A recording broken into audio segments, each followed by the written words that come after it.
एक समय की बात है। हिमालय की गोद में बसे एक छोटे से गांव में अर्जुन नाम का एक युवक रहता था।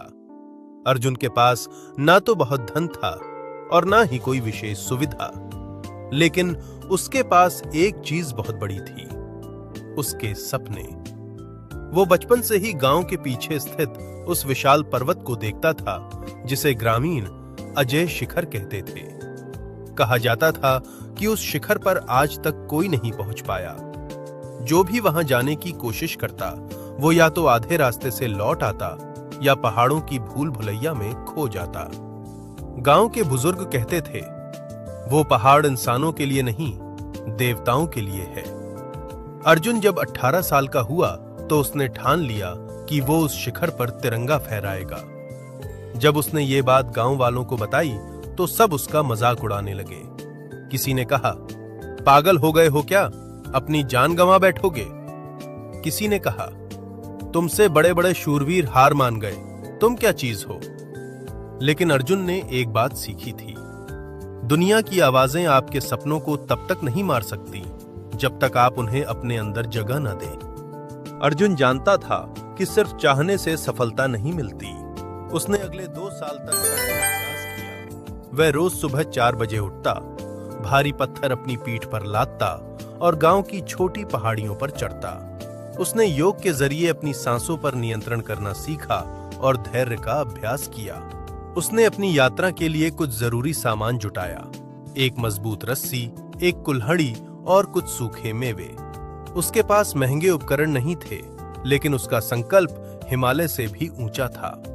एक ठंडी सुबह अर्जुन ने अपनी यात्रा शुरू की। पहले 2 दिन बहुत आसान थे, रास्ता जाना पहचाना था। लेकिन तीसरे दिन से असली परीक्षा शुरू हुई। रास्ता गायब हो गया और सामने सिर्फ खड़ी चट्टानें थीं।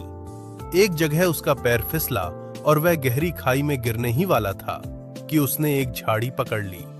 उसके हाथ लहूलुहान हो गए। उस पल उसके मन में एक विचार आया, गांव वाले सही थे, ये असंभव है, मुझे वापस लौट जाना चाहिए।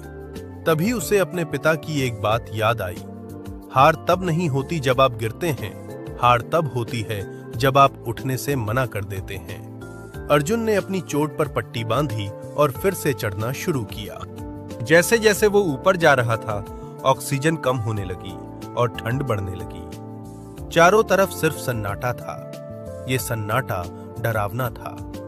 उसे लगने लगा कि वो दुनिया का आखिरी इंसान है।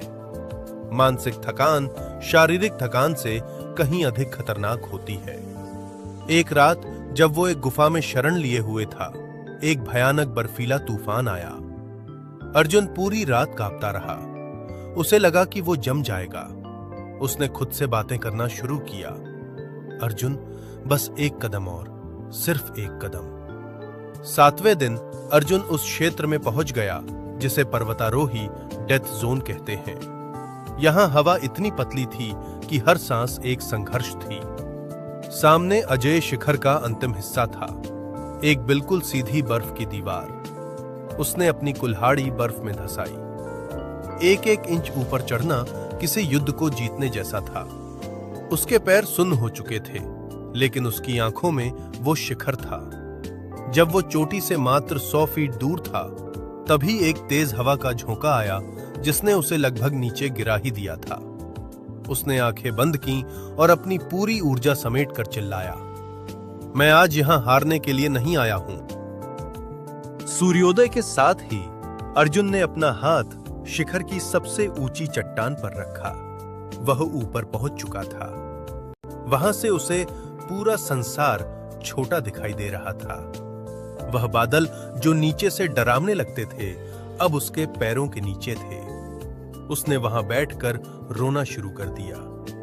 ये कमजोरी के आंसू नहीं थे, ये उस आनंद के आंसू थे जो केवल वही जान सकता है जिसने अपनी सीमाओं को लांघा हो। उसने वहां तिरंगा फहराया और पत्थर पर एक छोटी सी बात लिखी, पहाड़ ऊंचे नहीं होते, हमारे हौसले छोटे होते हैं। जब अर्जुन गांव वापस लौटा तो पूरा गांव उसके स्वागत में खड़ा था। जो लोग उसका मजाक उड़ाते थे, आज वे उसकी मिसाल दे रहे थे। इस कहानी से हमें 5 मुख्य सबक मिलते हैं। दृढ़ निश्चय, फोकस। अगर लक्ष्य स्पष्ट है तो रास्ते की बाधाएं धुंधली हो जाती हैं। तैयारी, प्रिपरेशन। बड़ी सफलता के पीछे सालों की छोटी और बोरियत भरी मेहनत होती है। डर पर विजय। डर सबको लगता है, लेकिन विजेता वह है जो डर के बावजूद आगे बढ़ता है। निरंतरता। पहाड़ एक छलांग में नहीं, बल्कि हजारों छोटे कदमों से फतह किया जाता है। स्वयं पर विश्वास। जब पूरी दुनिया कहे कि तुम नहीं कर सकते, तब आपकी अंतरात्मा को कहना चाहिए, देखो मैं कैसे करता हूं। निष्कर्ष।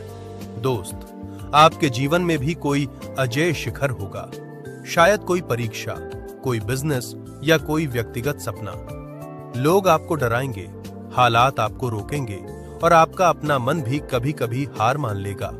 लेकिन याद रखना, शिखर पर पहुंचने का रास्ता हमेशा एक और कदम से होकर गुजरता है।